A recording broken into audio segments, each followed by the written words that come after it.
بسم الله الرحمن الرحيم. سهل بن سعد رضي الله عنه عن النبي صلى الله عليه وسلم قال: أنا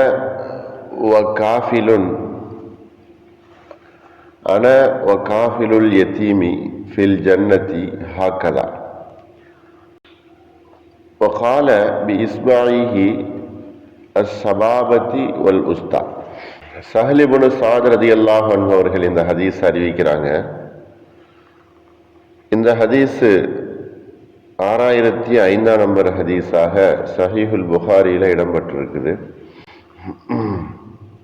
இமாம் புகாரி அவர்கள் ரஹ்மஹுல்லாஹ் இந்த ஹதீஸை இந்த நற்பண்புகள் என்கிற பாடத்தில் பதிவு செய்திருக்கிறாங்க.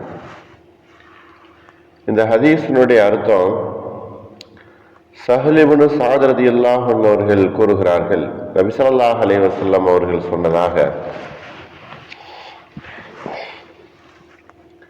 அன வ காஃபிலுல் யத்தீமி, நானும் அனாதைகளை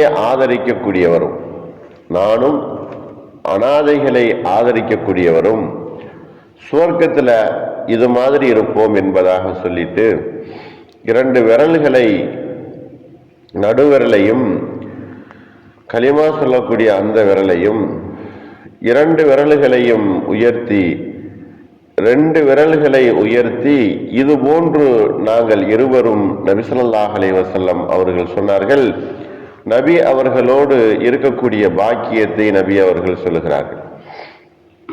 அனாதைகளை ஆதரிக்கக்கூடியவர், அனாதைகளை கவனிக்கக்கூடியவரும் நானும் சுவர்க்கத்தில் 2 விரல்கள் எப்படி ஒட்டி இருக்குதோ அதுபோல நாங்கள் 2 பேரும் இருப்போம் என்பதாக நபி ஸல்லல்லாஹு அலைஹி வஸல்லம் அவர்கள் சொன்னார்கள். அனாதைகளை ஆதரிக்குதல் அப்படிங்கிறது, அனாதைகள்னா யாரு? தாய் தந்தையர்கள் 2 பேருமே சிறு வயதிலேயே அந்த 2 பேருமே அவர்களை அந்த அந்த அந்த குழந்தையை விட்டு இறந்து போகக்கூடியவர்கள்.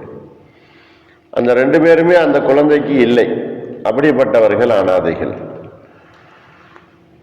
நபி அவர்களுடைய காலத்துல இந்த மாதிரி அனாதை குழந்தைகள் கவனிக்கப்படாமல் இருக்கக்கூடிய ஒரு சூழ்நிலை இருந்தது. நம்முடைய குழந்தையை நம்ம பார்க்க முடியல, அனாதைகளை எப்படி பார்க்குதல் அப்படிங்கிற நிலை இருந்துச்சு. ஆகையினால் நபி ஸல்லல்லாஹு அலைஹி வஸல்லம் அவர்கள், அனாதைகளை நீங்கள் கவனிக்கணும், பொறுப்பேற்றுக் கொள்ளணும், அனாதைகளுக்கு நீங்கள் பொறுப்பாக இருந்து கொள்ளணும். அப்படி நீங்க இருந்து கொண்டீங்கன்னு சொன்னா உங்களுடைய நன்மை என்ன அப்படின்னு சொன்னா, உயர்ந்த இடத்துல, நபிமார்கள் இருக்கக்கூடிய இடத்துல உங்களுக்கு இடம்.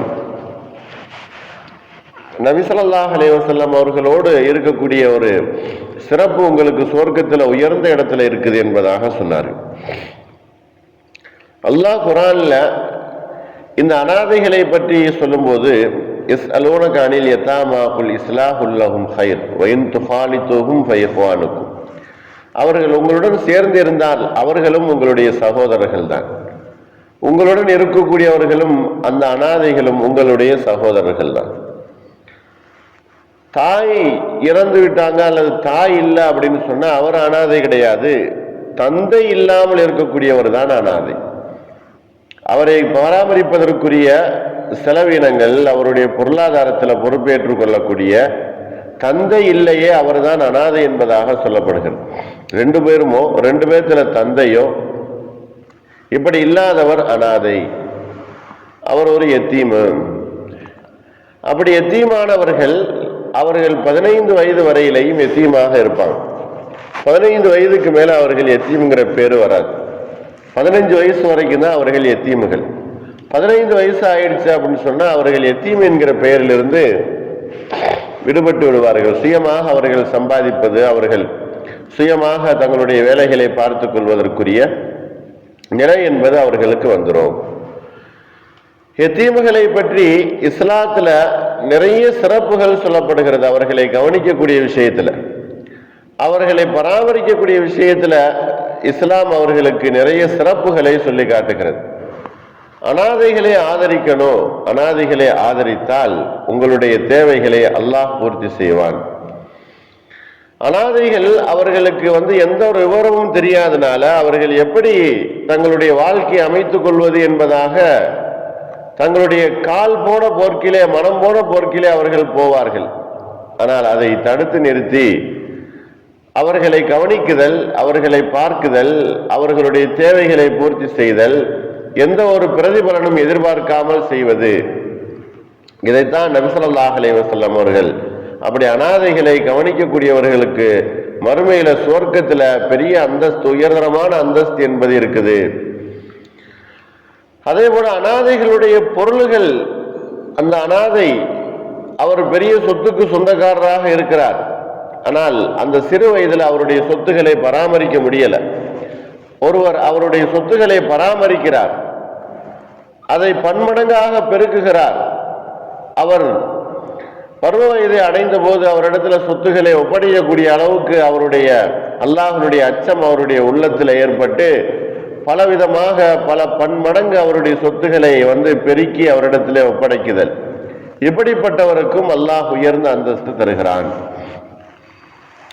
முறையாக எத்தீம்களுடைய சொத்துக்களை பராமரித்து அவைகளை பாதுகாத்து வரக்கூடியவருக்கும் உண்டு. பராமரித்து பாதுகாத்து வரக்கூடியவர் அவர் மிகவும் ஏழையாக இருந்தார் அப்படின்னு சொன்னா அதிலிருந்து சிறிது அவர் எடுத்துக்கொண்டு அவரை பயன்பெறலாம். ஆனால் முழுவதுமாக அபகரித்து கொள்ளக்கூடாது.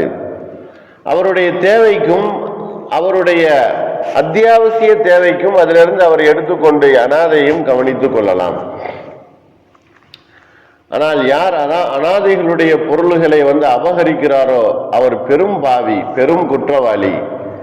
இன்றைக்கு சர்வசாதாரணமான முறையில அனாதைகளுடைய பொருள்கள் அபகரிக்கப்படுகிறது.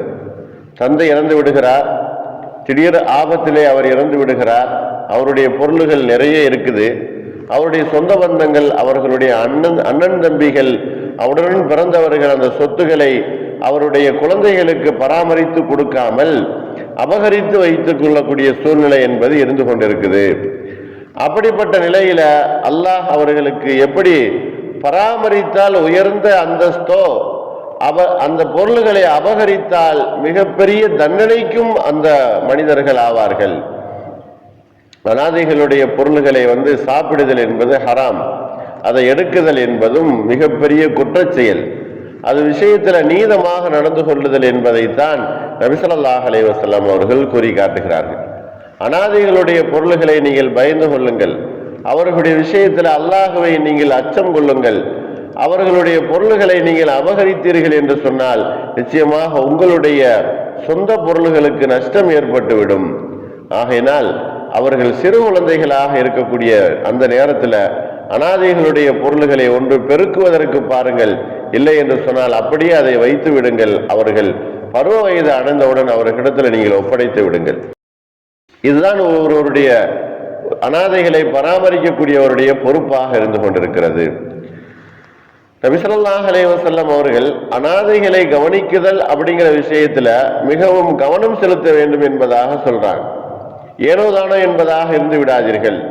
நபி ஸல்லல்லாஹு அலைஹி வஸல்லம் அவர்கள் பல குழந்தைகளோடு சிறு வயதிலேயே அனாதையாகத்தான் அவர்கள் வளர்ந்தார்கள். ஆனால் அல்லாஹ் அவர்களை பொறுப்பேற்று பார்த்து கொண்டான்.